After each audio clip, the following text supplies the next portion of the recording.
ليه بنفكر كتير لما نيجي ننام؟ تخيل معايا كده طول اليوم وانت في دوشة، شغل، دراسة، مشاوير، تليفونات بترن يا باشا، دماغك شغالة بس مش بتدي نفسك فرصة تراجع أي حاجة. تيجي في آخر الليل يا دوب دماغك تلمس المخدة وتقول أخيرا راحة، فجأة تلاقي الأفكار اتفتحت كأنها ماسورة في دماغك.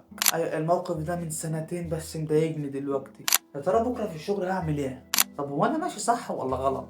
طب انا هبقى مليونير امتى يا جدعان؟ وتبدا تحس ان دماغك صحيت بدل ما تنام. طب ليه ده حصل؟ السر ان العقل وهو مشغول طول النهار بيأجل الافكار دي، واول ما الدنيا تسكت حواليك يلاقي نفسه فاضي فيقول لك هوبا يلا بينا نريح. وكمان في شبكه في المخ بتشتغل وانت سايب نفسك، زي ما تبقى سرحان كده، فتخليك تفكر في الماضي والمستقبل. وزود على كده شويه بهارات يعني قلق او توتر من هموم الدنيا، والنتيجه دماغك تدخل في دوامه تفكير قبل النوم. وقال لك حل حاجه زي كده انك تكتب كل اللي شاغلك في ورقه قبل ما تنام، وتعمل تمرين تنفس هادي، وابعد عن الموبايل نص ساعه قبل ما تنام. ولو الموضوع بقى تقيل ومؤثر على نومك ساعتها محتاج تلجأ لمتخصص يساعدك.